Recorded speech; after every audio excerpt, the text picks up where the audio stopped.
मुंडवा जमीन व्यवहार प्रकरणी आज मुठे समितीचा अहवाल विभागीय आयुक्तांना सादर करण्यात आलेला आहे आणि या अहवालात नेमकं दोषी कोण आहे हे आता स्पष्ट होणार आहे। कारण हे सगळं प्रकरण झाल्यानंतर मुठे समितीने अर्थात राजेंद्र मुठे यांच्या अध्यक्षतेखाली एक समिती स्थापन करण्यात आली होती आणि या समितीचा अहवाल तितकाच महत्त्वाचा होता। स्वतः राजेंद्र मुठे सर आता आपल्या सोबत आहेत। सर, काय अहवाल सादर झालेला आहे, काय महत्त्वाचे मुद्दे या सगळ्या चौकशी दरम्यान आपल्याला समोर आलेले किंवा निदर्शनास आलेले आहेत? मान्य IGR यांनी जी समिती आमची नेमली होती सदस्य माझ्या अध्यक्षतेखाली, त्याचा अहवाल आम्ही गेल्या आठवड्याभरात पूर्ण सखोल अभ्यास करून आज सादर केलेला आहे आणि त्या अहवालामध्ये आमच्या मुद्रांक विभागाच्या स्तरावर काय काय त्रुटी आढळून आल्या किंवा काय चुका झालेल्या आहेत खालच्या लोकांकडून, त्याबद्दल आम्ही सबमिट केलेला आहे। अशा तिन्ही विभागांचा एकत्र अहवाल मान्य विभागीय आयुक्त सर, मान्य अपर मुख्य सचिव महसूल यांना सादर करणार आहेत। सर, या संदर्भात आज बैठक देखील पार पडलेली आहे, काय नेमकी या बैठकीमध्ये चर्चा झालेली आहे? नाही, समितीची बैठक आहे त्यामुळे त्याबद्दल आम्ही काही भाष्य करू शकत नाही। पण सर, साधारणतः या चौकशीमध्ये नेमकं जबाबदारी कुणावरती निश्चित करण्यात आलेली आहे त्या संदर्भात काय म्हणतो?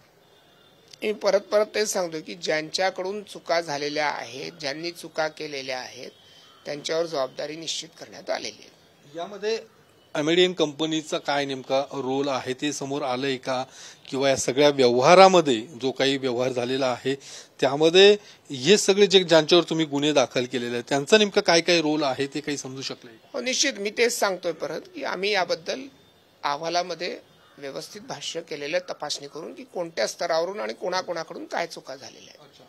सर, एक प्रश्न की पार्थ पवार यांच्या नावाची ती कंपनी अमेरिकन कंपनी, त्यांचा या सगळ्याच्यामध्ये काय, त्यांची देखील या सगळ्या चौकशी अहवालात उल्लेख आहे किंवा त्यांचा काय नेमका या सगळ्यामध्ये रोल असणार आहे? त्याबद्दल भाष्य करू शकत नाही, कारण ऑलरेडी आम्ही गुन्हा नोंदवतानाही ज्यांच्या नावाने रजिस्ट्रेशन झालेलं आहे त्यांच्या नावाने गुन्हा नोंदवलेला आहे।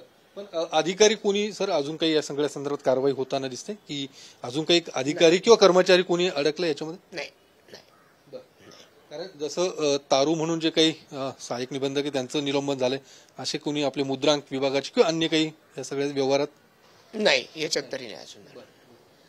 साधारणतः इतर जे दोन अहवाल आहेत ते कधीपर्यंत हे होऊ शकतील, राज्य सरकारला सादर होऊ शकतील किंवा खारगे कमिटीला सादर होऊ शकतील? नाही, ते इतर विभागांकडून जेव्हा प्राप्त होतील त्यांना त्यावेळेस। दुसरा एक महत्वाचा मुद्दा सर की जे काही मुद्रांक शुल्क या व्यवहारापोटी देण्यात आलेलं नाहीये त्या संदर्भातली मुदतवाढ ही देण्यात आलेली आहे, त्यामध्ये काही सूट किंवा अन्य काही आपण पुन्हा एकदा असं नोटीस काय नेमकं केलं?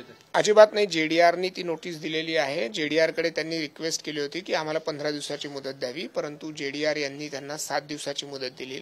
7 दिवसाच्या मुदतीत त्यांनी मुद्रांक शुल्क न भरण्याबाबत जर काही कागदपत्र सादर केली किंवा काही योग्य असं JDRना वाटेल असं म्हणणं मांडलं किंवा काही त्यांनी जे काय सादर करतील कागदपत्र त्यानुसार निर्णय घेण्यात येईल, परंतु कोणतीही मुद्रांक शुल्कामध्ये सूट देण्यात येणार नाही हे JDRनी नोटीसमध्ये क्लिअर केलेलं आहे। पण मग 7 दिवसांच्या मुदतीनंतर काय नेमकं होईल? कारण ऑलरेडी त्यांना एक मुदत देण्यात आली, पुन्हा 7 दिवसांची मुदत वाढवून देण्यात आली, यानंतर मग काय कारवाई करण्यात येईल? पहिलीच मुदत वाढ ही नोटीस दिल्यानंतर नॅचरल जस्टिसनुसार त्यांना नोटीस देण्यात आली आणि नोटीस दिल्यानंतर त्यांनी मुदतवाढ मागितली म्हणणं मांडायला। या मुदतवाढीनंतर मुदतवाढ देण्यात येणार नाही असं JDR यांनी स्पष्ट केलेलं आहे आणि त्यानुसार पुढे जी नियमानुसार कायद्यानुसार जी कारवाई करायची ती करण्यात येईल। पण मग सर या सगळ्याच्या त्यांना मुद्रांक शुल्क हे भरावंच लागणार आहे, जे तुम्ही जे काही आकार दिले तेवढं भरावं लागणार? दिलेल्या नोटीस नंतरच व्यवहार रद्द होईल? दिलेल्या नोटीस प्रमाणे भरावं लागेल आणि स्टॅम्प ऍक्टनुसारही भरावं लागेल। या सगळ्या चौकशी समितीच्या अहवालामध्ये कुणाला क्लीन चिट किंवा कुणाच्या असं काही नाही? तर राजेंद्र मुठे यांनी या सगळ्या अहवालासंदर्भात माहिती दिलेली आहे। मात्र या ज्या काही अहवाल आहे तो विभागीय आयुक्तांना सादर झालेला आहे, जबाबदारी निश्चित करण्यात आलेली आहे, मात्र ती कुणावरती जबाबदारी निश्चित झाली ते अद्यापर्यंत समोर येऊ शकले नाहीये। कॅमेरामॅन विकी सह मी योगेश बोरसे, TV9 मराठी, पुणे।